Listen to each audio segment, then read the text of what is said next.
প্রিয় দর্শক সবাইকে স্বাগত জানাচ্ছি এনটিভি নিয়মিত স্বাস্থ্য বিষয়ক আয়োজন স্বাস্থ্য প্রতিদিন অনুষ্ঠানে। আপনাদের সাথে আছি আমি ডাক্তার সামিউল আওয়াল স্বাক্ষর। প্রতিদিনের মতো আজও আমরা একটি গুরুত্বপূর্ণ বিষয় নিয়ে কথা বলবো। আজ আমাদের আলোচনার বিষয় দাঁত ও মুখমণ্ডলের চিকিৎসা। এই গুরুত্বপূর্ণ বিষয়টি নিয়ে আলোচনা করবার জন্য আজ আমাদের সাথে স্টুডিওতে রয়েছেন একজন বিশেষজ্ঞ চিকিৎসক। চলুন দর্শক, অনুষ্ঠানের শুরুতেই পরিচিত হয়ে আসি আমাদের আজকের অতিথির সাথে। ডাক্তার রাকিবুল হাসান মুরাদ 1978 সালের ফেব্রুয়ারি মাসে পটুয়াখালী জেলায় জন্মগ্রহণ করেন। তিনি 2002 সালে ইউনিভার্সিটি ডেন্টাল কলেজ থেকে BDS ডিগ্রি অর্জন করেন। এরপর তিনি চিকিৎসা বিজ্ঞানে উচ্চতর MS ডিগ্রি লাভ করেন। বর্তমানে তিনি মমজা ডেন্টাল ও ম্যাক্সিলোফেসিয়াল ক্লিনিকের কনসালটেন্ট হিসেবে কর্মরত। আপনাকে স্বাগত জানাচ্ছি আমাদের আজকের এই আয়োজনে। আপনাকে ধন্যবাদ।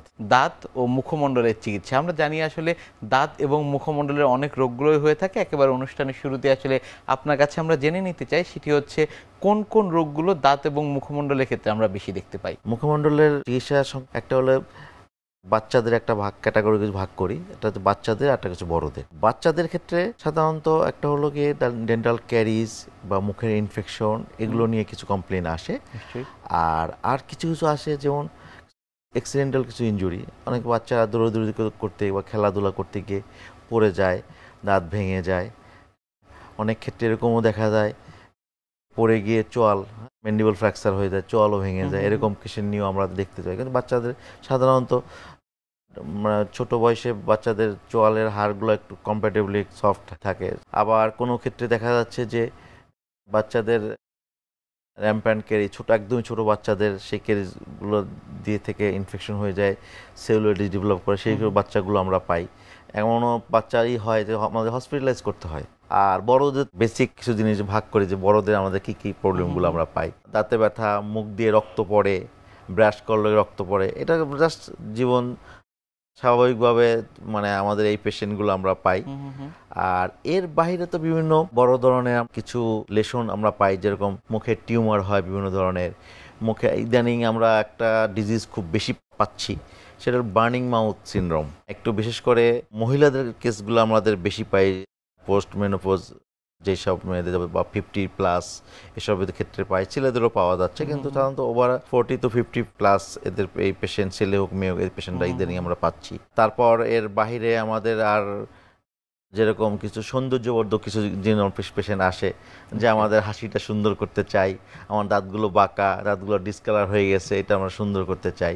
আবার কিছু পেশেন্ট যেরকম হয় আঁকা বাঁকা দাঁতগুলো, যেটা আমরা হয় সেটা আমাদের অর্থোডন্টিক ট্রিটমেন্ট আছে, সেটার মাধ্যমে আমরা ট্রিটমেন্টগুলো করে থাকি। আর একটা হলো গিয়ে মুখের ক্যান্সার, এটা ইদানিং অনেক পেশেন্ট এটা ফেস করতেছে। হ্যাঁ, এবং এটার একটা স্বাভাবিক কারণ আমাদের আসলে ডে বাই ডে আমাদের দেখা যাচ্ছে যে আমাদের ইন জেনারেলাইজড আমাদের শরীরের ইমিউনিটি আমাদের অনেক ফল করতেছে। আর আমাদের ফুডের যেটা ভেজাল, খাদ্য ভেজাল, এইসব সব কিছু মিলেই ওভারঅল মিলিয়ে আমাদের এটার ক্যান্সারের এটা পেশেন্টটা পাওয়া যাচ্ছে বেশি। বিশেষ করে সচেতনতার জায়গাটাও আগের চেয়ে বাড়ছে, রাইট, সেগুলো বাড়ছে। হ্যাঁ, এটা তো অবশ্যই আছে। আগে দেখা যাচ্ছে যে আমাদের ক্যান্সারের পেশেন্টগুলো আমরা লেট স্টেজে পেতাম। দেখা যাচ্ছে যখন আমাদের স্টেজ 4-3-তে আমরা যখন পেতাম, তখন অলরেডি দেখা যাচ্ছে যে জেনারেলাইজ মেটাস্টাসিস হয়ে গেছে, সারা শরীরে ছড়াই পড়ছে। কিন্তু এখন আলহামদুলিল্লাহ আমাদের অনেক পেশেন্ট আমরা একটু আর্লি স্টেজে আমরা পাচ্ছি, এবং রেফারেলটা ইদানিং আমরা তো খুব বেশি হচ্ছে। এবং রেফারেলটা যত বেশি হচ্ছে, তার মানে আমাদের যে পেরিফেরিতে যে প্র্যাকটিস করতেছে আমাদের ডক্টররা প্লাস রুগীরা, এরা আর্লি প্রথম থেকেই ডাক্তারের শরণাপন্ন হচ্ছে। হ্যাঁ, তো এটাই একটা। আর একটা হলো গিয়ে অ্যাক্সিডেন্টাল বিভিন্ন ইনজুরি। অ্যাক্সিডেন্টাল ইনজুরির পেশেন্ট আমার যেমন রোড ট্রাফিক অ্যাক্সিডেন্টে চোয়াল ভাঙা, হ্যাঁ, এটা আমরা পেয়ে থাকি। আর ইদানিং আমাদের দেশের এই বিভিন্ন উদ্বুদ্ধ পরিস্থিতির কারণে আমাদের বিভিন্ন ধরনের ইনজুরির পেশেন্টগুলো আমরা পেয়ে থাকি। হ্যাঁ, দেখা যাচ্ছে কোথাও ওটা মারপিট হচ্ছে, সাধারণ পথচারী সে দৌড় দিল, কিছুর সাথে ধাক্কা খেয়ে পড়ে গেল, চোয়াল ভেঙে গেল। হ্যাঁ, আবার এরকম অনেক পেশেন্ট তো যারা আছে অনেকে শুধু সব গানশট ইনজুরিগুলো আমরা পেয়ে যাচ্ছি। হ্যাঁ, সেইগুলোর ইদানিং হচ্ছে। এটা তো সবসময় হয় না, বিশেষ কোনো সময় আমাদের এই ক্ষেত্রে পেশেন্টগুলো পাই। তো এটাই মোটামুটি এরকমই। এখন এটার আসলে ডেন্টিস্ট্রি এখন অনেক ভাস্ট হয়ে গেছে, আমাদের অনেকগুলো মোটামুটি 5টা সাবজেক্ট হয়ে গেছে। আলাদা প্রত্যেকটা সাবজেক্টের আমাদের আলাদা আলাদা ক্যাটাগরি, আমাদের ডিসিপ্লিনগুলো ভাগ হয়েছে, ট্রিটমেন্টগুলো এরকম হয়। বার্নিং মাউথ সিনড্রোম, এই বিষয়টি আসলে কি আপনার কাছ থেকে জানবো। আচ্ছা, বার্নিং মাউথ সিনড্রোম সাধারণত আমাদের মুখে, এটা একটা মানে মুখের একটা সিনড্রোম, যেটা হলে গিয়ে পেশেন্ট দেখা যাচ্ছে যে একটু ঠান্ডা পানি খেতে, মানে গরম কিছু খেতে গেলেই লাগে, বিশেষ করে তরকারি, স্বাভাবিক তরকারি, আমাদের বাংলাদেশের মানুষ স্বাভাবিক একটু স্পাইসি খায়, তরকারি একটু ঝাল, হলুদ, মরিচ, এগুলো সাধারণত সবাই তরকারিতে ইউজ করে। হ্যাঁ, তো এটা পেশেন্ট খুব কষ্ট পায়, একটা খাবার কিছু খেতে গেলে। অনেক পেশেন্ট এরকম আসে যে বলছে আমি শুধু সেদ্ধ করে খাই, পেঁপে সেদ্ধ করে খাই, আর কিছু খেতে পারি না। হ্যাঁ, কিছু খেলেই খুব জলে, খুব মানে জীবনটাই আমার খুব অবস্থা, খুব অসহ্য অবস্থা কিছু মানে। তো এইসব ক্ষেত্রে আমরা দেখা যাচ্ছে আমরা প্রথমের ক্ষেত্রে আমরা সাধারণত একটা বায়োপসি করি, আমরা যদি প্রি ক্যান্সার রিলেশন আসছে কিনা, যেমন লাইকেন প্ল্যানাস, হ্যাঁ, লিউকোপ্লাকিয়া, হ্যাঁ, সাবমিউকাস ফাইব্রোসিস, এইসব। তো বায়োপসি করা বা প্রি ক্যান্সার এসব দেখার পরে আমরা ট্রিটমেন্ট প্ল্যানটা আমরা সেট করি। তো এই ক্ষেত্রে সাধারণত আমরা এখন ইদানিং যেটা আমাদের ইন্টারলেশন, আমরা যেটা হচ্ছে ট্রান্সলুসেন্সি ডিপোমেড্রোল, এটা আমরা ইন্টারলেশন আমরা ইউজ করতেছি, প্লাস অয়েনমেন্ট হিসাবে আমরা কিছু স্টেরয়েড ইউজ করতেছি। এটা পেশেন্ট কিছু সার্ভিভ করে, উপশম হয়, ব্যথা এটা কমে। হ্যাঁ, তো আর একটা হলো এইসব পেশেন্টের আমাদের ফলো আপে রাখতে হয়, কারণ এই মানে প্রি ক্যান্সারাস লেশন যদি কোনো পেশেন্টের হয়, এটা আস্তে আস্তে দেখা যাচ্ছে লং টার্মে যদি এটা আনট্রিটেড থাকে, হ্যাঁ, পেশেন্ট এটা ইগনোর করে যায়, হ্যাঁ, তো এটা দেখা যাচ্ছে মেলিগনেন্সিতে টার্ন হওয়ার একটা চান্স থাকে। তো অনেক পেশেন্ট দেখা যাচ্ছে অনেক আগে লিউকোপ্লাকিয়া হয়তো বা হিস্ট্রি ছিল, পেশেন্ট হয়তো বা ট্রিটমেন্ট ওইভাবে আমরা করে নাই, তো পেশেন্ট দেখা যায় একটা পর্যায়ে দেখা গেছে কার্সিনোমার দিকে পেশেন্ট টার্ন করে। তো এখন মোটামুটি এখন অনেক ট্রিটমেন্ট আমাদের দেশে অনেক কিছু এখন অ্যাভেলেবেল হয়েছে, হ্যাঁ, বিভিন্ন সবাই এটা বিভিন্ন হসপিটালে।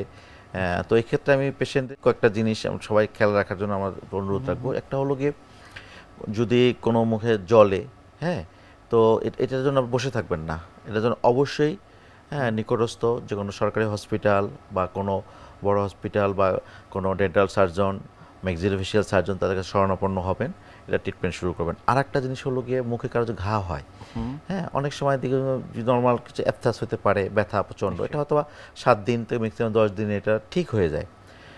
আর কারোর মুখে যদি কোনো ঘা হয়, এই ঘাটা যদি দেখা যাচ্ছে যে 3 মাসের অধিক হয়ে গেছে, কারণ শুকাচ্ছে না, হ্যাঁ, যেটাকে আমরা নন হিলিং আলসার বলে থাকি, এটা একটা খারাপ লক্ষণ, এটা মুখের ক্যান্সারের একটা গুরুত্বপূর্ণ লক্ষণ।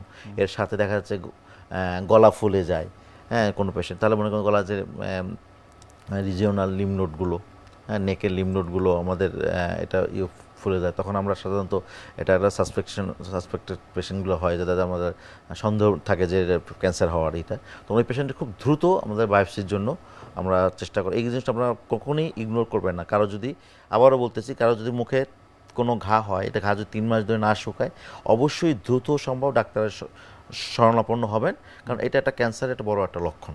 মুখে ঘা কি কারণে হচ্ছে, এমন চিকিৎসা পদ্ধতি কি কি রয়েছে? মুখের ঘা কয়েকটা কারণে হতে পারে।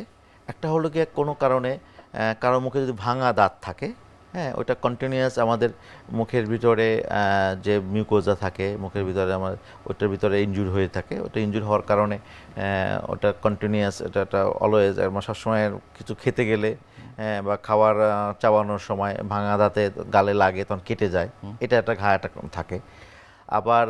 আবার হলো গিয়ে অনেকে ডেঞ্চার পড়ে, আচ্ছা, কোনো কারণে দীর্ঘদিন ধরে ডেঞ্চার পড়তেছে, তো ডেঞ্চারটা দেখা যাচ্ছে যে ওটা কোনো অংশ ভেঙে গেছে বা ইল ফিটিং বা ঠিকমতো হচ্ছে না, ওইটা বারবার নড়তেছে চড়তেছে, এই কারণে মিউকোজা কেটে যেতে পারে। এটা ওইটা যদি সে ইগনোর করে যায়, কিন্তু ওখানে ঘাটা থাকবেই, এটা একটা। আরেকটা হলো গিয়ে অ্যাপথাস হতে পারে। তো অ্যাপথাস সাধারণত আমরা যারা বলি, যারা অনেক রাত জাগে, হ্যাঁ, এটা দেখা যায় যারা অনেক পরীক্ষার আগে, হ্যাঁ, বিশেষ করে স্টুডেন্টরা যারা রাত জাগে, তাদের এটা দেখা যায়। আবার অনেকে বিভিন্ন টেনশনের কারণে রাতে ঘুমাতে পারে না, টেনশনও একটা বড় একটা কারণ, তাদেরও এটা হতে পারে। মুখে ঘা এর চিকিৎসা পদ্ধতি আসলে কি রয়েছে? শুধু কি ভিটামিনের ওষুধ খেলেই চলবে? দুটি প্রশ্ন একসাথে। ভিটামিনের ওষুধ, যদি কোনো নর্মাল ঘা হয়, হ্যাঁ, যে কোনো মোটো নর্মাল আলসার হয়, তাহলে হয়তো আমরা সাপ্লিমেন্টারি আমরা ভিটামিন অনেক খেয়ে থাকি, আসলে খুব বেশি এটার রোল নাই। এটাকে আসলে কি যদি আমরা মুখটা ক্লিন রাখি, হ্যাঁ, অ্যান্টিসেপটিক মাউথ ওয়াশ ইউজ করি, এটা নর্মালি এটা হিলিং হয়ে যায়।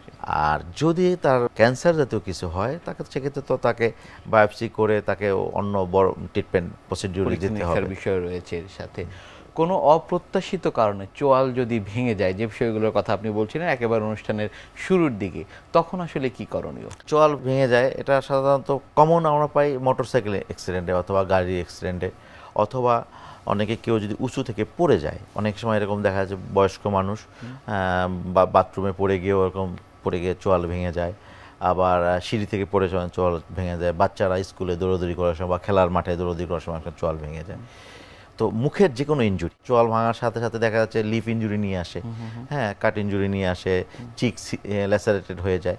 তো এইসব ক্ষেত্রে কোনো কেউ যদি এরকম হয়, তো ওই সব ক্ষেত্রে আমাদের পেশেন্টের প্রথম ফার্স্ট এড যেটা করণীয়, যে কোনো ইনজুরি, কোনো ব্লিডিং হয় বা কোনো ময়লা লেগে থাকে, ওটাকে একটু পরিষ্কার পানি দিয়ে, হ্যাঁ, ধুতো করা, ভালো করে ধুবেন। পারলে কোনো অ্যান্টিসেপটিক কিছু দিয়ে একেবারে সাথে সাথে ধুয়ে নেবেন।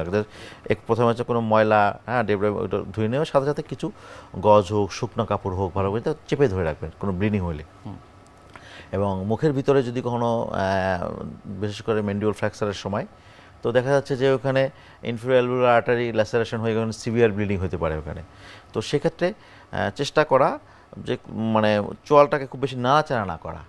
হ্যাঁ, খুব মানে দেখা যাচ্ছে যে অনেক সময় যেটা আর্টারি ল্যাসারেট হয়েছে কিন্তু পুরোপুরি ছিঁড়ে যায়নি, হ্যাঁ, একটু ল্যাসারেট হয়েছে, কিন্তু ওইটা অবস্থায় কিছুক্ষণ চেপে রাখলে আস্তে আস্তে হচ্ছে ব্লিডিংটা কন্ট্রোল হবে। কিন্তু ওই অবস্থায় বারবার যদি আমরা নাড়াচাড়া করি পেশেন্টের, তাহলে ওখান থেকে পুরোটাই ছিঁড়ে যেতে পারে বা আরও বেশি ব্লিডিং হওয়ার একটা চান্স থাকে। এই একটা জিনিস, নাড়াচাড়া না করা। আর আরেকটা হলে গিয়ে ঠোঁটে বা কোনো জায়গায় যদি ছিঁড়ে যায়, ল্যাসারেট হয়ে যায়, অনেক সময় নাকের মানে মুখ নাক একদম অ্যাক্সিডেন্ট ইনজুরি হয়ে, তো জাস্ট যে অবস্থায় আছে জাস্ট একটু পরিষ্কার করে, ময়লাটা পরিষ্কার করে জাস্ট গজ বা কাপড় বা কোনো যা পান শুকনো জাস্ট চেপে রাখা, ব্লিডিং বন্ধ হওয়া, নিকটস্থ হাসপাতালে যাওয়া, এই একটা। আর তখন হয়তো বা ওইখানকার ম্যানেজমেন্টে, তো ওইটা প্রাইমারি ম্যানেজমেন্ট হোক, হ্যাঁ, ডেফিনেট ম্যানেজমেন্ট হোক, তারা সেটা করে নেবে। আঘাতজনিত সমস্যা, সেক্ষেত্রে আসলে কি কি চিকিৎসা পদ্ধতি রয়েছে সেটিও জানবো। তবে তার আগে আমাদের এই অনুষ্ঠানে একটি নিয়মিত সেগমেন্ট হচ্ছে বিভিন্ন খাদ্যের পুষ্টি গুণাগুণ সম্পর্কে আমাদের দর্শকদের জানিয়ে দেয়া। প্রিয় দর্শক, দেখছেন স্বাস্থ্য প্রতিদিন। কথা হচ্ছিল খুব গুরুত্বপূর্ণ একটি বিষয়, দাঁত ও মুখমণ্ডলের চিকিৎসা নিয়ে। অনুষ্ঠানের পর্যায়ে দেখে নেব বিভিন্ন খাদ্যের পুষ্টি গুণাগুণ সম্পর্কে আমাদের পুষ্টিবিদের কাছ থেকে। দাঁতের সুস্থতায় আমরা কি করব, বা দাঁত সুস্থ রাখতে গেলে আমরা কোন ধরনের খাবার খাবো, আমাদের দাঁতে সাধারণত কেন সমস্যা হচ্ছে, বা দাঁতে অনেকের দেখা যায় আমরা যেটা বলি যে পোকা ধরছে, এটা আসলে পোকা ধরা না, দাঁতে আপনার ক্ষয় হয়ে যাচ্ছে। এখন সেটা কেন হচ্ছে?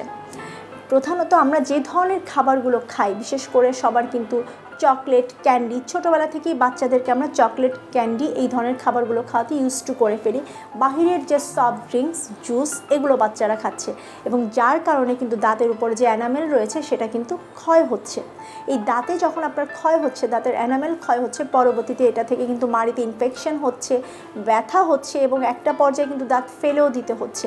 তো এই জন্য কিন্তু প্রথমে যে খাবারগুলো নিষেধ আমি সেটা বলবো, কারণ আপনি যদি ছোটোবেলা থেকেই বাচ্চাদেরকে, এবং আমরা নিজেরাও যদি যে ধরনের খাবার খেলে দাঁতের ক্ষতি হয় সেগুলো অ্যাভয়েড করতে না পারি, তাহলে কিন্তু আমাদের দাঁতকে সুস্থ রাখতে পারবো না। ঘুম থেকে উঠে কিন্তু আমরা স্বাভাবিক যে হেলদি নাস্তা সেটা গ্রহণ করতে পারি, তারপরে আমরা মিষ্টি জাতীয় খাবার বা মিষ্টি খেতে পারি। শুরুতেই ঘুম থেকে উঠে আমরা যখন মিষ্টি জাতীয় খাবার গ্রহণ করি, সেটা কিন্তু আমাদের দাঁতের এনামেলের ক্ষয় সাধন করে। এই জন্য মিষ্টি জাতীয় খাবার একটু পরে গ্রহণ করতে হবে। চিনিটা অ্যাভয়েড করা উচিত। বাচ্চাদেরকে আমরা বলি চিনি না দিয়ে আপনি কিন্তু আখের গুড় কিংবা হলো যে মধু দিতে পারেন, চিনিটা অ্যাভয়েড করা বেটার। এবং আমাদের বড়দের কিন্তু চিনিটা যতটা সম্ভব আমরা অ্যাভয়েড করতে পারবো, ততই কিন্তু এটা আমাদের দাঁতের সুস্থতা ধারণ করবে। এখন আমাদের যে এই দাঁত, সেই খাবারগুলো আমরা যেগুলো বর্জন করলাম, এর পাশাপাশি আমরা কোন ধরনের খাবার গ্রহণ করব। দাঁত সুস্থ রাখতে গেলে আমাদেরকে কিন্তু ক্যালসিয়ামযুক্ত খাবার গ্রহণ করতে হবে। একটা শিশু যখন পৃথিবীতে জন্মগ্রহণ করে, তার আগের থেকে কিন্তু আমরা মাকে বলি যে বাচ্চা যখন গর্ভে থাকে তখন থেকেই মায়ের কিন্তু ক্যালসিয়াম সমৃদ্ধ খাবার আমরা খেতে বলি, যাতে হলো মায়ের হাড় স্ট্রং হয়, মা সুস্থ থাকে, পাশাপাশি বাচ্চার দাঁত এবং হাড় স্ট্রং হয়। তাহলে আপনি বুঝতেই পারছেন যে আমাদের দাঁত সুস্থ রাখার জন্য ক্যালসিয়ামের প্রয়োজনীয়তা কতটুকু। প্রতিদিন আপনি আপনার খাবারে 1 মুঠ করে বাদাম রাখতে পারেন। বাদামে প্রচুর ক্যালসিয়াম থাকে এবং সহজে যেই খাবারটা আপনার ক্যালসিয়ামের চাহিদা পূরণ করবে সেটা কিন্তু আপনার দুধ বা দই। আপনি কিন্তু প্রতিদিন 1 গ্লাস করে দুধ অবশ্যই খেতে পারেন। যাদের হলো ক্যালসিয়াম ডেফিসিয়েন্সি বা ভিটামিন ডি ডেফিসিয়েন্সি রয়েছে তারা কিন্তু চাইলে 450 ml করেও আপনি দুধ খেতে পারেন। দুধ যদি খেতে না পারেন সেক্ষেত্রে দই খেলেও হবে। আপনি 1 কাপ বা 1.5 কাপ পর্যন্ত দই খেতে পারেন। দুধ এবং দইয়ের পাশাপাশি আপনার বাদামের কথা বললাম, এরপর আপনি যেটা খেতে পারেন আমন্ড মিল্ক আছে, কোকোনাট মিল্ক আছে, এগুলোতেও কিন্তু পর্যাপ্ত পরিমাণে ক্যালসিয়াম পাওয়া যায়। যদি সম্ভব হয় তাহলে সেগুলোও গ্রহণ করতে পারেন। এরপরে আসা যাক শাকসবজি। বাঁধাকপি, ব্রোকলি, ফুলকপি, পালং শাক এগুলোতে প্রচুর পরিমাণে ক্যালসিয়াম থাকে। গাজর, টমেটোতেও ক্যালসিয়াম পাওয়া যায়। আপনি এই ধরনের সবজিগুলো নিয়মিত গ্রহণ করার চেষ্টা করুন। এই ধরনের সবজিও কিন্তু আপনার শরীরে পর্যাপ্ত পরিমাণে ক্যালসিয়ামের চাহিদা পূরণ করবে এবং আপনার শরীরে যতটুকু ক্যালসিয়াম দরকার সেটার কিন্তু যোগান দিবে। নিয়মিত যদি এই ক্যালসিয়াম সমৃদ্ধ খাবার আপনি গ্রহণ করতে পারেন, পাশাপাশি ফসফরাস সমৃদ্ধ যে খাবার মানে বিচিযুক্ত যেগুলো আছে, সিমের বিচি কিংবা আপনার মটরশুঁটি, তারপরে মিষ্টি কুমড়ার বিচি, এই ধরনের বিনস জাতীয় খাবার, সিডসযুক্ত খাবার যদি গ্রহণ করেন তাহলে কিন্তু সেটা আপনার দাঁত সুস্থ রাখতে সাহায্য করবে এবং দাঁত যাতে স্ট্রং হয় সেটাতেও কিন্তু সাহায্য করবে। দাঁতের এনামেল যাতে ক্ষয় না হয় সেজন্য যে খাবারগুলো নিষেধ করলাম বা যেগুলো বর্জন করতে হবে সেগুলো যদি মেনে চলতে পারেন তাহলে কিন্তু অনেক বয়স পর্যন্ত আপনি আপনার দাঁতকে সুস্থ রাখতে পারবেন। আঘাতজনিত সমস্যা, সেক্ষেত্রে আসলে কি কি চিকিৎসা পদ্ধতি রয়েছে? আগে এক সময় দেখা যেত যে মুখের ভিতরে কোনো আঘাত ফ্র্যাকচার হয়ে গেলে আসবার পরে অনেক সময় রাখা হতো জাস্ট বাংলাদেশের গুটি কয়েকটা জায়গাতে যেটা ট্রিটমেন্টটা মানে ইন্টারওয়াল ফিক্সেশন যেটা হতো। এখন মোটামুটি অলমোস্ট বাংলাদেশ প্রচুর ম্যাক্সিলোফেশিয়াল সার্জন তৈরি হয়েছে। তারা বাংলাদেশের সব জায়গাতেই যে প্রতিটা বিভাগীয় শহরে এমনকি জেলা শহরেও এই চিকিৎসা সেবাটা দিয়ে দিচ্ছে। তো আমরা যেটা করি সাধারণত আমরা আজকাল যে মিনি প্লেট পাওয়া যায়, বিভিন্ন ধরনের প্লেট পাওয়া যায়, এসএস পাওয়া যায়, টাইটেনিয়াম কোটিং, টাইটেনিয়াম পাওয়া যায়। এটা দিয়ে আমরা ফিক্সেশন করলে পেশেন্ট খুব অল্প সময় খুব তাড়াতাড়ি সুস্থ হয়ে যায়। এবং ফিক্সেশনগুলো যেটা আমাদের মাথায় রাখতে হয় যে মুখের অক্লুশনটা ঠিক করা। আঘাতজনিত কারণে মুখের অক্লুশনটা ডিস্টোর্ট হয়ে যায়, নষ্ট হয়ে যায়, তখন আমাদের একটা হচ্ছে কি কোনো কারণে মুখের যে অক্লুশনের যে ব্যালেন্স থাকে তো সেখানে যদি একটু হেরফের হয়ে যায় তখন দেখা যাচ্ছে যে আমাদের চিবিয়ে খেতে পারবে না। স্বাভাবিক কোনো কারণে দাঁতের ভিতরে যে একটা পেয়ারার বিচি দাঁতের উপর আটকে দেখা যাচ্ছে অন্য দাঁতে কামড় লাগতেছে না, ওরকমই। তো আমাদের দুটা জিনিস মাথায় টার্গেট রাখতে হয়। মোটো একটা হলো গিয়ে মুখের অক্লুশনটাকে এস্টাবলিশ করা একদম সুন্দরভাবে আগের মতো করে, যাতে পেশেন্ট প্রতিটা দাঁতে যাতে কামড় লাগে আর চাবাই খেতে পারে, এটাও আমাদের আগের অবস্থায় ফিরিয়ে নেওয়ার একটা টার্গেট থাকে। আর সিমultaneously আমাদের টার্গেট থাকে চোয়ালে যে ফ্র্যাকচারগুলো হয় সেই ফ্র্যাকচারের আমাকে আবার আগের মতো অবস্থাতে রিইউনিয়নকে রিমডেলিং করে আগের মতো অবস্থা ফিরে আসে। তো কিছু কিছু ক্ষেত্রে দেখা যাচ্ছে যে আমাদের যেমন কন্ডাইল ফ্র্যাকচার অনেক সময় দেখা যাচ্ছে যে কন্ডাইলের হেড ছোট টুকরা ভেঙে অনেক মানে এটা সরে যায়, অনেক দূরে সরে যায়, তখন সেক্ষেত্রে আমাদের ওইটাকে আমাদের বের করে নিয়ে আসতে হয়। অর্থাৎ অবস্থা বুঝে সেই অনুসারে চিকিৎসা পদ্ধতি নির্ধারিত হয়ে থাকে। অনেক ধন্যবাদ আপনাকে আমাদের আজকের এই অনুষ্ঠানে আসবার জন্য। আপনাকে অনেক ধন্যবাদ। ইন্টারভিউ পরিবারের সবাইকে অসংখ্য ধন্যবাদ। প্রিয় দর্শক, এতক্ষণ দেখছিলেন স্বাস্থ্য প্রতিদিন। কথা হচ্ছিল খুব গুরুত্বপূর্ণ একটি বিষয়, দাঁত ও মুখমণ্ডলের চিকিৎসা নিয়ে। এই বিষয় নিয়ে আমরা অনেকগুলো বিষয় নিয়ে আলোচনা করেছি এবং আপনাদের খুঁটিনাটি বিষয়গুলো জানাবার চেষ্টা করেছি। আশা করি আমাদের এই গুরুত্বপূর্ণ তথ্যগুলো আপনাদের অনেক বেশি উপকারে আসবে। অনুষ্ঠানের পর্যায়ে দেখে নেব কি থাকছে আগামী পর্বে স্বাস্থ্য প্রতিদিন অনুষ্ঠানে। ডিমেনশিয়া বলতে আসলে বোঝায় যে আমাদের যে কর্মক্ষমতা, আমাদের যে স্মৃতিশক্তি, আমাদের যে ডেইলি অ্যাক্টিভিটি, এটা আসলে আমাদের একটা কগনিটিভ পাওয়ার উপর নির্ভর করে। আচ্ছা, যেমন আমার যে মনে রাখার ক্ষমতা, সেখান থেকে আমি মনে করতে পারি যে এটি একটি প্রোগ্রামে আমি এসেছি, এখানে আমাকে এই বিষয়ে আলোচনা করতে হবে। আমার যে কোনো জ্ঞান বিজ্ঞান আলোচনা সেটা কিন্তু মেমোরি থেকে কন্ট্রোল হয়। এই যে মেমোরি কমে যাওয়া বা স্মৃতিশক্তি কমে যাওয়া, এটার ইফেক্ট কিন্তু আমার সকল ক্ষেত্রে প্রভাব পড়ে। এই স্মৃতিশক্তি কমে যাওয়ার যে সমস্যা, সেটাকেই কিন্তু ডিমেনশিয়া। বিশ্বের যে কোনো প্রান্ত থেকে যে কোনো সময় আপনাদের পছন্দের অনুষ্ঠান স্বাস্থ্য প্রতিদিন দেখতে ভিজিট করুন আমাদের পূর্ণাঙ্গ ওয়েব পোর্টাল www.ntvbd.com এ। এছাড়া এনটিভি সব জনপ্রিয় অনুষ্ঠান ও খবরের আপডেট পেতে ভিজিট করুন আমাদের ইউটিউব চ্যানেল ও ভেরিফাইড ফেসবুক পেজে। আজ এখানেই শেষ করছি, আগামীতে আবারও দেখা হবে। সে পর্যন্ত আপনারা সবাই ভালো থাকুন, সুস্থ থাকুন, এনটিভির সাথেই থাকুন। আল্লাহ হাফেজ।